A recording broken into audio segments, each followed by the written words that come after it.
Welcome to another episode of the Sky Society podcast. Today I am chatting with Erika Speed.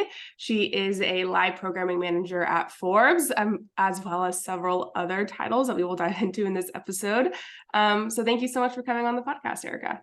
Thank you for inviting me. I am super excited to go through your journey and talk a little bit more about what you do and how you got here. Before we jump into all of that, can you tell me a little bit about who you are and what you do? So I work for Forbes as a manager of live programming, and there's no like typical day-to-day kind of thing in what I do here. Oftentimes when people ask what I do in short form, I tend to say like an event producer.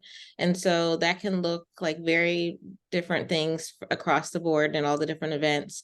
But in short form, like what I essentially do is like help to procure speakers for the different events that we build out across the wide range of verticals, whether it's something like that's a custom event, which is a more kind of an intimate kind of event, or our large tentpole events, which are our summits, like the 3050 summit that we do in Abu Dhabi or something like that. So it just really varies. And there's no cookie cutter day. There's nothing that like I kind of like go by routine wise, but in short form, it's just kind of curating the agenda and the programming and making sure that the event is a great fit for whatever audience that we are going to be serving. That sounds like a lot of fun and also a lot of work. And I know Forbes is always crazy busy doing tons of events. So I can imagine that there's a lot of work involved in all of that. Are these events in person or online or a mixture of both? A mixture of both. Of course, like when the pandemic began, Forbes kind of did a reimagining of what like our event business would look like. And so of course, like many other companies, we had to do and go into the virtual world. But then as the world has kind of opened up a little bit more, our events are definitely a lot more in person now. And then they also will have like a hybrid kind of feature where we'll also engage a virtual audience. So it's a mixture of kind of both, but in both events just kind of run differently because you have to engage those audiences differently as well. So yeah. Yes. I would love if you could speak more on that just because this is a very unique and I think interesting topic. And I know experiential marketing is a lot of place where people want to be. So I'd love to hear if you could share kind of the difference between if you're going and you're doing a virtual versus an in-person event, that engagement piece, like you mentioned, how does that differ for each type? Again, it kind of varies event by event and like what the audience is that you're serving. So like say if you have a group of really techie type of people, you engage them a little bit differently than like maybe a women's group because they have different needs and they kind of commune differently. So it's really kind of tapping into what that like knowing what that audience is and like what their key points of engagement look like, what do they most respond well to and different things like that, and kind of creating activations and networking moments and programming that kind of leads and services like that audience. So for example, if you have a group that's really likes to kind of engage and like to be in the chats and different things like that, you may kind of have different prompts and things that you kind of service out from a virtual thing just to kind of keep them kind of going and just entertained in that way. Whereas like if it's an in-person event, you can have like there's different platforms that you can use where people can send in questions. You can kind of do a little popular kind of thing of like what question resonates the best with the audience and kind of service that question up. Or you can do just popcorn kind of style where you're literally just kind of getting questions like from the audience in real time. That can be a little bit tricky because you never know like what type of questions may pop up. So you also have to know like what your speakers will be open to. Some people do like to kind of have like a little bit of knowledge, into what types of questions, what the exact questions may kind of come in. So you have to just really know who you're servicing, what the speakers are open to, and different kind of lifestyle I guess treatments that you may kind of like service up across the event. So it's really no exact treatment. It's really just kind of just doing a deep dive into the audience and just what it is, what you think that they might respond to the most. And then people's attention spans are getting a lot shorter as well too. So you also kind of have to keep that in mind and just kind of just staying innovative in how you approach things like that as well. That's such a good point. I think with TikTok, I think everyone's attention span has just shortened immensely. And I think just within our day of just social media and being able to get things instantly, right now, we can DoorDash everything. We can have any TV show we want, and we can binge watch the entire thing whenever we want. And I'm imagining that plays a really big that impacts a lot on, you know, how events play, because typically events are more of like longer, you know, even if it's online, it's longer form video. And so Mhm. I think that goes back to what you said about how important engagement is to keep people entertained and to keep them involved. And I love that what you said too about how it totally depends on who your audience is. And before you can even decide how you're going to engage them, you first have to understand who they are and how they operate. Mhm. With the pandemic, so after, you know, you guys had to switch virtually for the pandemic and then now going back, what are the trends like within events, or how has it shifted? Or I know you touched on this piece where you're saying people's attention spans have shortened, but has anything else about the space changed? I think it's just a constant evolution. I was just talking to some of my coworkers yesterday, and we were just kind of like looking at some of the upcoming, like some of the trending trends that others have kind of garnered across events. I think definitely that timepiece is like really big. I think something that just kind of is a staple. People just always are hungry to kind of be able to network with each other. So I think Mhm. that that's always something that's going to always kind of stay across the board in terms of what that looks like. That may kind of evolve and shape differently, but just really people have a general hunger to really be able to find ways to connect with other peers within their industry or just people that are doing interesting things. So I think that that's something that's always going to be a part of events, whether within the constant evolution of things that are constantly happening. I know, of course, like the AI thing is a big trend as well too. So that's something that I feel like is being woven into a wide range of events in some kind of a way, and just kind of tapping into what that means across verticals within the industry and different things like that too. But those are some of the things I think that come to my immediate mind.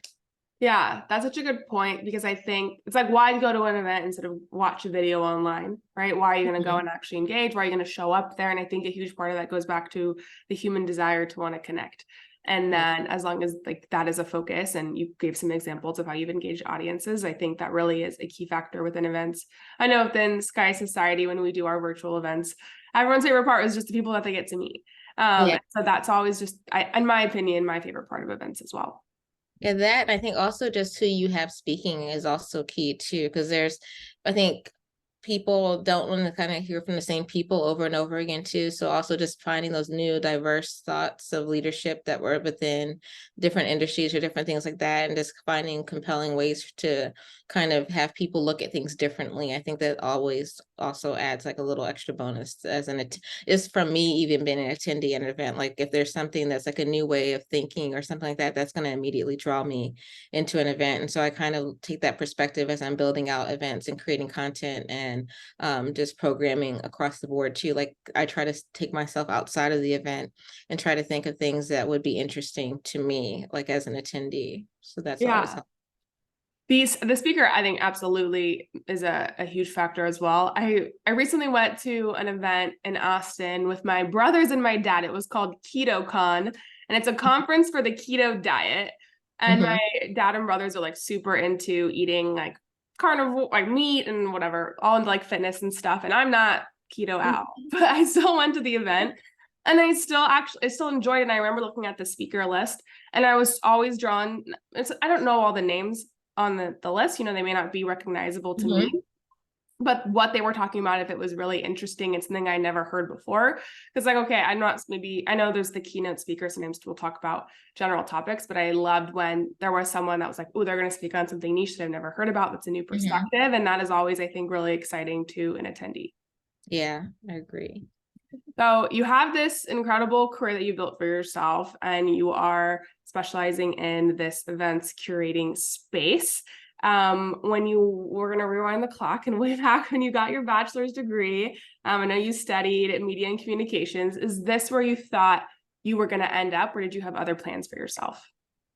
I definitely saw myself doing something creative. I'm a creative at heart, and so I knew that like from the very beginning of like my career path that like I wouldn't be doing something that was super traditional. I don't really like being in an office like all day every day and just kind of like doing routine type of things. I like to kind of operate out of my creative mind, and I love I have a fascination of people, like, and why people do what they do and why they think the way they think.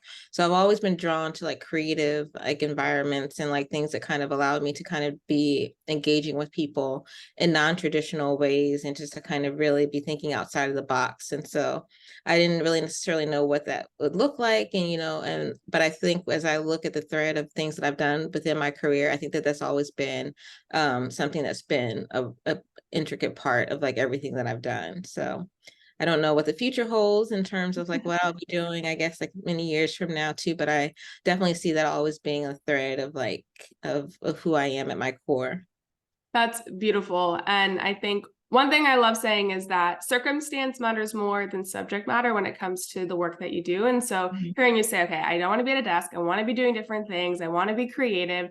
I think a lot of people can also resonate with maybe feeling that way.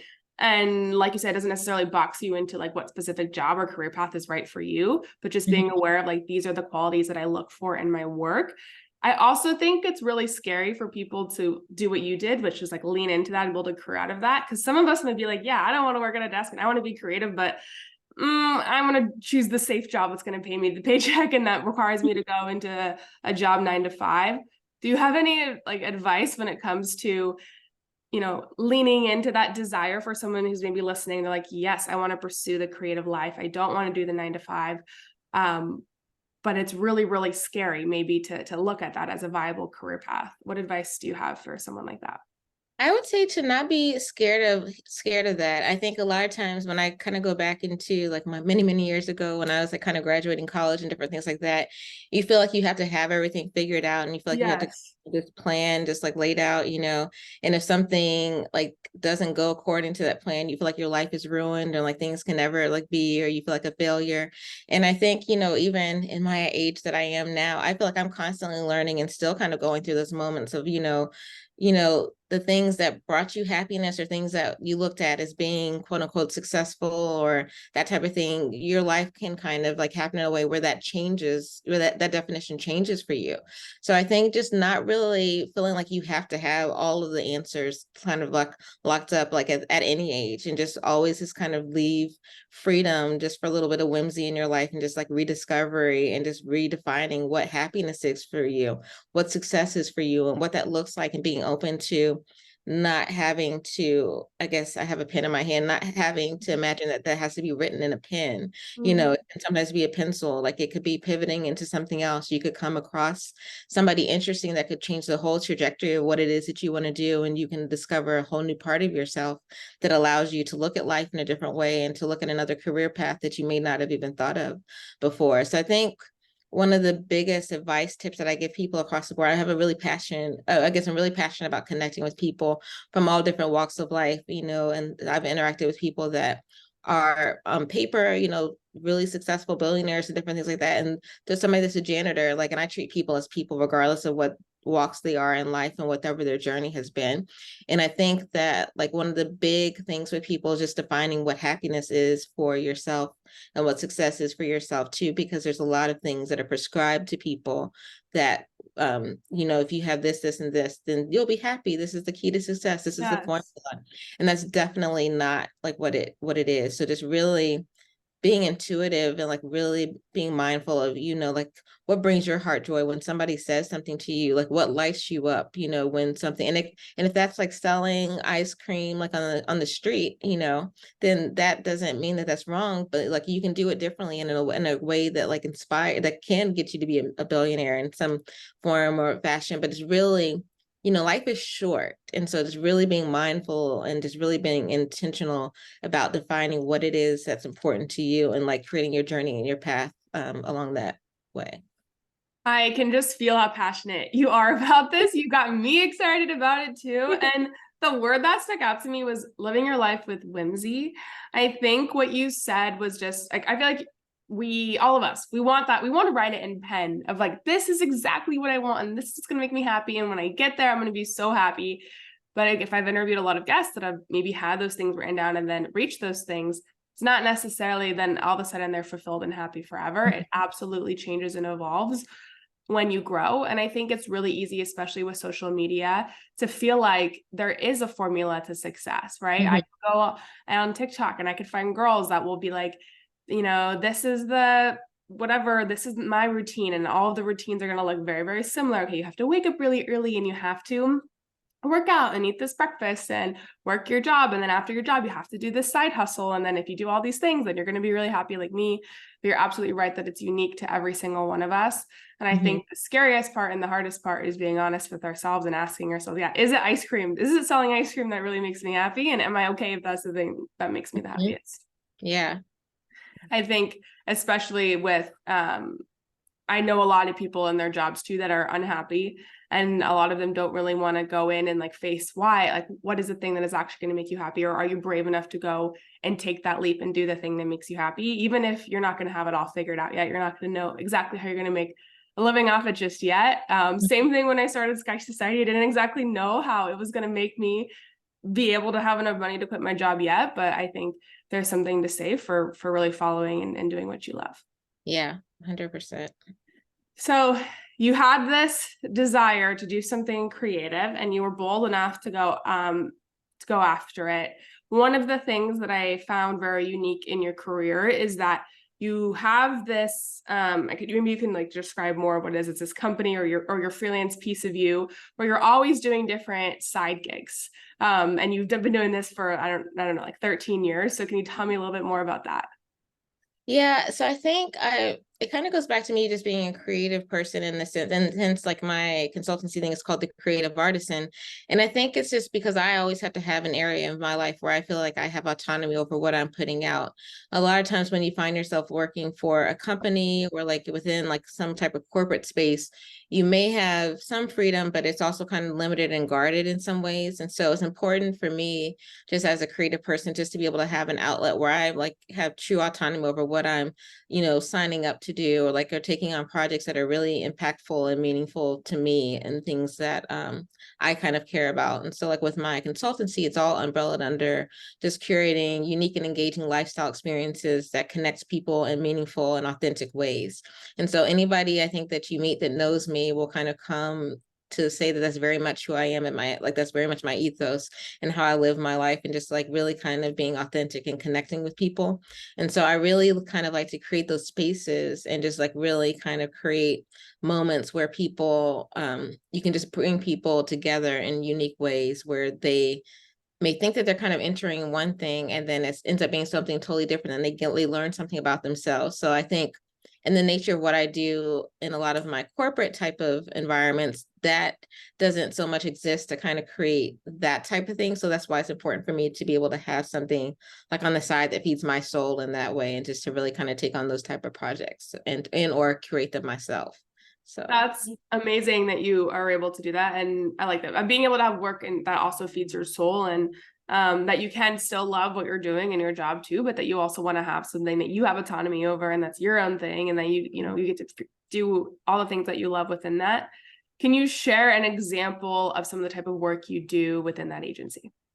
yeah, so and again, my full-time job right now is taking up a lot of my time. So I really haven't got a lot of time to do that. But one of the things that that brings me joy, like I guess a particular event that I was doing over like the beginning of the pandemic, we're creating these little like virtual spaces where I would bring people that didn't know each other into like a virtual space and just like really kind of create moments where they got to know different people through like really deep questions in life and just build connection through that. And I really enjoyed that and getting the feedback that I got from people. And so that was like really heartwarming to me, just to be able to be a maker of that movement and just to really kind of create new relationships for people through different people that they would never really meet within their everyday routine of life. So that's like an example for that comes to my immediate mind for that. That's a really cool one. And I think that pandemic maybe accelerated this, the feeling of isolation and loneliness. I think a lot of us work from home and we really like that, but we often maybe sometimes forget that limits maybe our in-person interactions. And a lot of the women that I work with really crave the opportunity to meet new people. And so I think that is a really beautiful way to make that happen for others. I'm curious, when you bring these people together from all different walks of life into a room, and I know you mentioned you have different questions, how do you get them to be vulnerable or open up and actually, connect with another person in a meaningful way? Because I imagine, is that, do you just like pick people that are more prone to that, or kind of how do you facilitate that openness? I like to think as a part of like my secret sauce, like in terms Oh, of in terms of this, like who I am, because like I'm one of those people.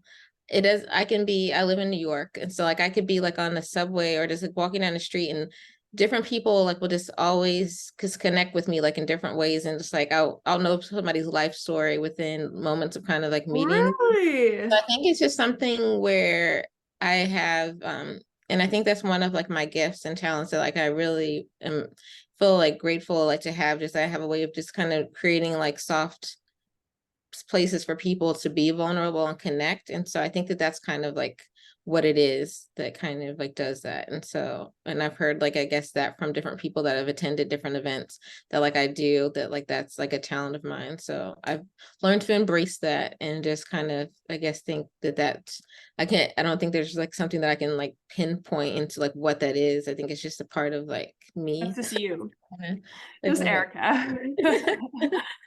That's really special. And I love, so one of the things that they always say, it's like a thing in entrepreneurship, is they say, if you're struggling to figure out, and this honestly can apply outside of entrepreneurship, but if you're struggling to figure out, what you want to do, think about the things that people compliment you for all the time, right? Like, mhm. like, what do people come to me for? What do people like?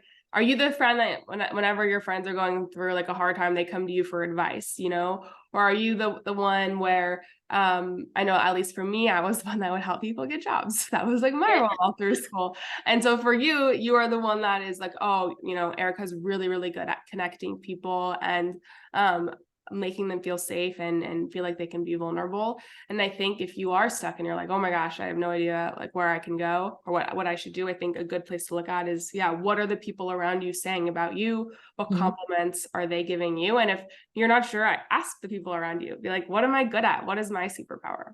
Yeah, I definitely agree with that too. And I think also in terms, I guess another thing that kind of comes up is like that I'm very open-minded. I may have like my like thoughts around things too, but I think people feel safe in terms of like maybe expressing things that may not be quote unquote normal, like to because it's I guess they're coming into a no non-judgment zone like with me, like, and I'll give my opinion if it's asked, or like in a caring and compassionate way, but they don't feel like they're going to be attacked for who they are. So I think that that also kind of Mm. plays into like the different things as well, because like people will come to me for like advice and just different things and just bouncing things off like that. So like I think that people kind of look at me like as a safe space. And it's funny because I always say that I'm a socially antisocial introverted extrovert.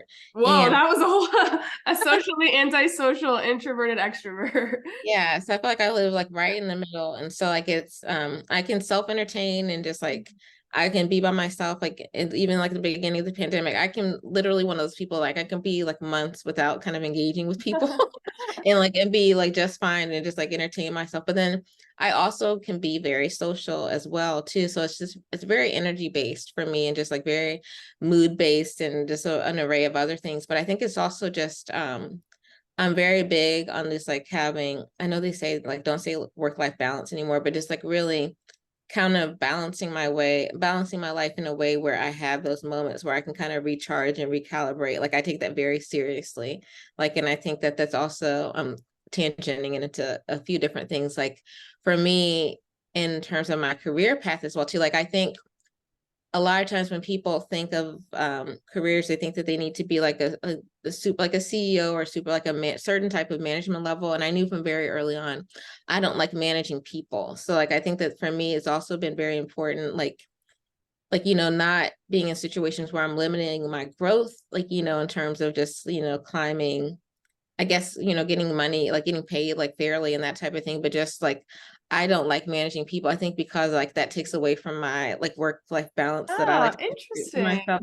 Yeah. So like, I'm fine with like managing projects and just kind of managing things from a certain perspective. But like my management aspirations are a little bit different than I think the traditional like path as well too, like that I heard like kind of growing up. And I've managed people and teams in some of the jobs that I've had, but like I'm a bit of an empath and like HSP, and so like I just get overwhelmed when I'm like have to be like in charge of large teams of people like in that way. And like if it's like a managing people for like a project like or a day off, like a day of event, and that's a different kind of thing, but from the day-to-day management I don't like doing at all. So yeah. I love that you opened up about that, because so one thing I'm noticing about you is that you figure out what you like and you don't like, and you are very true to yourself. And I think that is so hard to do. I think there may be people that are like, I do not want to manage people, but I really want to move up in my career, so I'm going to manage people. And I think there's definitely a part of like you have to, being uncomfortable is good and with growth, but you've also, I think, for yourself set boundaries around what you want your life to look like. And like you said, I know I get anxious, I know I get overwhelmed, and I know that this is what's best for me and this is how I prioritize. And I think that's really beautiful. I would love to know, as you have, your career is very much, you've done a role, you've gone back to doing like your consulting, and you've kind of gone all over the place. When you are, going to a new job like this one, are you communicating those things to your boss of like, I don't want to be in a management role? Or how are you able to, to take on these roles, but also, like I said before, how you're really good at staying true to who you are and what you need?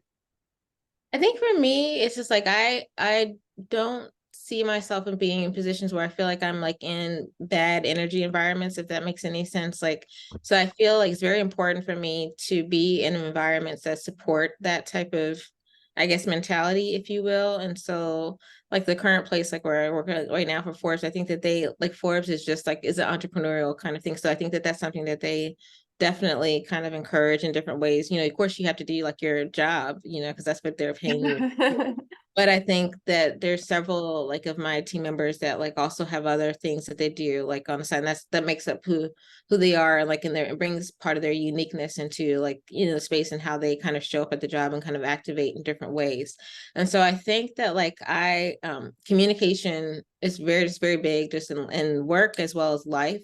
And so you also kind of have to know like what you can communicate and what and how you can communicate different things like in different ways. And so it's kind of, I don't want to say it's a political game, like in a way of how you do it, but like you have, depending upon, again, what's important to the individual, and how you see your career path going, some of those things that you may have to do like within the career spaces may shape differently. And for me, like it's always been important for me to just really be in spaces where I feel like I'm heard and I'm seen and I can be my most authentic self. So I seek those type of opportunities and those type of environments that allow me to kind of show up in that way.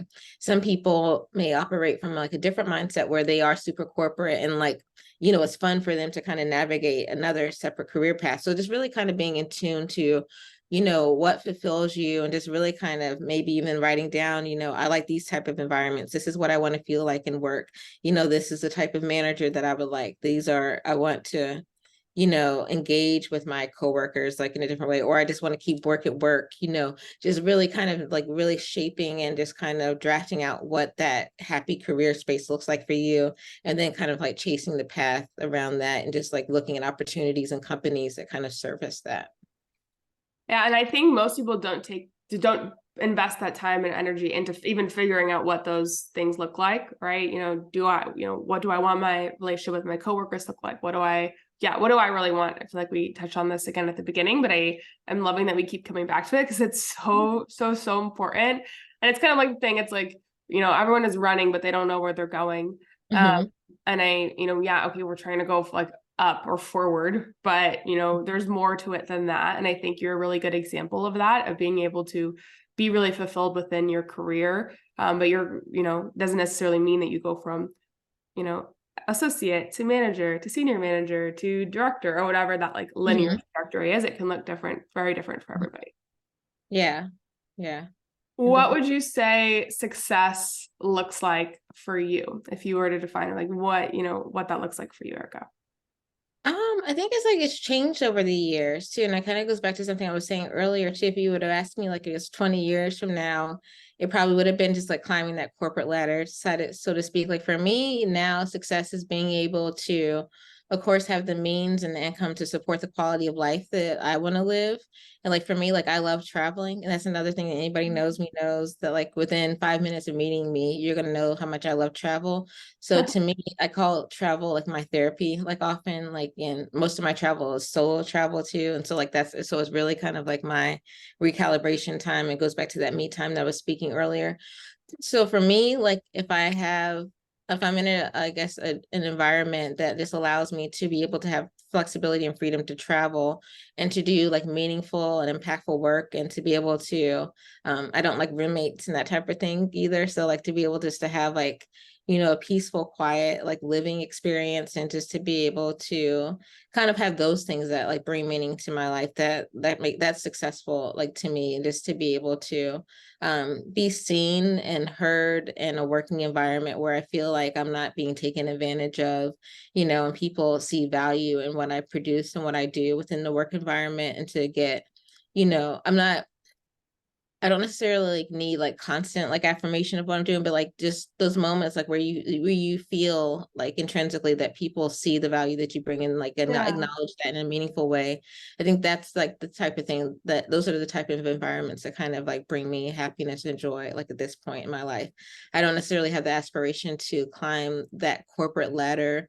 I don't like necessarily I guess it also depends, like it's industry based and that type of thing. I don't like what I feel like I see like in those type of things, or I don't like how I think I would kind of necessarily be in like that high stress position. And so like I really like to just have like the balance that is important to me in the life. And I just like to kind of be successful in that way, just to be able to have the means and the income to create that quality of life that I feel is important for me. I love that. And I love that you included the money aspect as well, because I feel like some people sometimes, people don't want to talk about how important that is too. But like you said, you love to travel. And the way you're going to do that is by earning enough money. And I think Mhm. sometimes with women, it's more stigmatized against being like, yes, the money piece is still just as important to me. And that's absolutely okay because money enables freedom in a lot of other aspects within your life. Yeah, Um, definitely. so it's absolutely important. And I definitely want to ask you about this solo travel piece because I love that you brought that up. I have just started getting into solo travel. I grew up with 5 siblings, so my life was always chaotic. I also Mhm. love my solo alone time. I very much appreciate it now. I live alone and I love it. Mhm. My fridge is always full and no one's taken the food out of it. So um but can you tell me a little bit more about this passion for travel? I love like how, how do you approach solo traveling in your life and balancing it with your career as well? Well, I think I like always have a goal like each year to do, like I don't really do like a lot of like New Year's resolutions type of thing, but I do have a goal of seeing at least 3 to 4 new countries a year. So that's like Wow, my that's a lot. that's like the one like I guess goal, if you will, that I always like have like each year that like I like aim to stick to. Of course, like during the pandemic it was a little different, you couldn't Yeah. do things like that. But then even in that case, like living in New York, I did like little mini staycations in different places and going to different parts of New York that I hadn't explored. I hadn't really been to that many beaches in New York. So I was like, okay, what's off the beaten path beach or like little town that I can kind of go and explore today, that type of thing. So even if you're limited in some ways, just kind of like look for me, just like looking for opportunities just to kind of discover something new, like in a different way or like be in a different environment. And it's just cool for me just to kind of see how especially like international travel is my huge passion, but just seeing how other different cultures are and kind of how people just kind of navigate the world on that side of the world, and just like seeing things beyond what is within our traditional kind of backyard, if you will. And one of my other hobbies is salsa dancing, and so that Oh my gosh. so like whenever I travel, like I will always try to go to salsa dancing in different countries and too, just to see like what that scene is, because I mean I speak the language of where I am, but like I speak that language of dance. And so that's a beautiful way to kind of connect with people in different ways as well. And so I think that is just, and then I like kind of just being like on my own like time, if I don't have to consult with a group of people to do things, like if I want to just change the itinerary for that day, you know, I can just kind of like Yeah. go to, I have an obsession with sunrises and sunsets. So like I Uh, learn about from a local, like a good sunrise to catch, then I may pivot my whole day like around like getting up early to kind of go do that. So, and again, I think that kind of allows me to operate in a creative space, which I think is also, you know, really very important to me. So I think it's a way just for me to kind of recharge myself. So that's kind of um how I would encapsulate it, if you will. Yes, that's very interesting to hear. I also the piece about salsa dancing. Salsa dancing. So I have taken a couple lessons. I'm a terrible dancer, so not my best place to be. But what's cool about salsa dancing is because as I imagine that when you solo travel and you go to a place that has salsa dancing, the community is very welcoming. Um, Mhm. so I think that's a really cool, hobby to have and to bring to other countries that you go to. Like even Mhm. here in Austin, there's a salsa dancing bar. Like I feel like there's a salsa dancing place Yeah. everywhere you go. So that's such a cool thing to be able to go and then, be able to meet people and engage in that passion and Mhm. that hobby all over the world, which is amazing. Yeah, and also that community in particular is just like very, very diverse within itself too. So like I love it goes back to me just my fascination of people and just like being able to connect with people from all different walks of life through like this beautiful dance. So yeah. Yeah, it is really beautiful. If anyone hasn't ever like gone and seen it or tried it, I definitely encourage you to. I think the lessons I took are too long ago. Now I forget. But what is cool is that once you learn it, you can always do it, right? Because the better you get, obviously, the more advanced you can go in. But I also bet you can not know salsa dancing, show up there, and I bet there's people that are going to be nice enough to like show you and help you out. Yeah, and there's different styles too. So I can wax poetic about like that all day. So I won't get too in the weeds with that. But finding what style you like and what types of music you like. 'Cause I'm a huge music nerd. Um, I'm very particular like in that way as well. But yeah, but it's a great outlet to have. Um, since you love music, do you also, when you travel to different countries, do you make it a habit to go see live music or to explore that as well? I do. So I'm a huge arts and culture person. And so I think that's one of the, like my favorite things as well too. Like I will usually just I love connecting with locals and seeing like what types of things like to do. Like and sometimes I'll have like a general list of like must-sees and do's and things like that, but I leave again a lot of room for whimsy just to kind of unearth different things that the locals may kind of have. Because like even like when I went to Greece, that was like really interesting. Like I thought like one of my favorite random guilty pleasure movies is like Sisterhood of the Traveling Pants. And so I thought I was just gonna want to spend, you know, all this time in Santorini, you know. I was like, I'll need a week there just to go and explore. But then after 2 days, like I was like, okay, I'm good. Like I'm ready to kind of see something different. So I talked to some locals and then learned about these other islands called like Naxos and Paros. And I added that to my itinerary at the last minute and just like changed my whole like plan from that. Like so each day I was just kind of just picking and choosing your own adventure for what you're going to kind of do each day. And I know a lot of people can't travel that way, and my coworkers and friends tease me about that like all the time. But like it's for me, it is kind of it's freeing like in a way, and Yeah. then it allows you just kind of like see different and see life differently, and just like have different like moments of exploration. The one thing we're all going to take away from you, Erica, is living your life with more whimsy. I think that's our goal. I love you keep using that word. We'll see if I can fit that into your episode title because I love it. But yeah, hearing your career journey and hearing you talk also about how you've been able to incorporate your passions is honestly incredibly inspiring. And I hope people that are listening are feel that, you too can have that passion of like living this creative life and really prioritizing your own values and getting to show up to work, like you said, and be really authentic in every aspect of your life. I think that should be the goal for everyone. It doesn't need to mean that you are as whimsy as Erika. You may be the type of person that needs a detailed itinerary on your trip. That's okay. But just going back to what you said about figuring out what you want and what you need and really spending the time on that and prioritizing that within your life and your career. Yeah, I agree. And not feel like you have to know all that right away either. Just like, True. I won't say like my age or anything like that too, but like it's still you can be seasoned in life and still like on that journey of like discovery and different things like that. But I think the key thing is just being open and just like not feeling like you have to be boxed in by other people's definitions of things. Absolutely. And it can, like you said, it can keep changing and it should change as you keep learning more about yourself. Mhm. All right, Erica. Well, thank you so, so much for coming on the Sky Society podcast. It has been so much fun talking with you today. Thank you, you as well. Thanks for again for inviting me.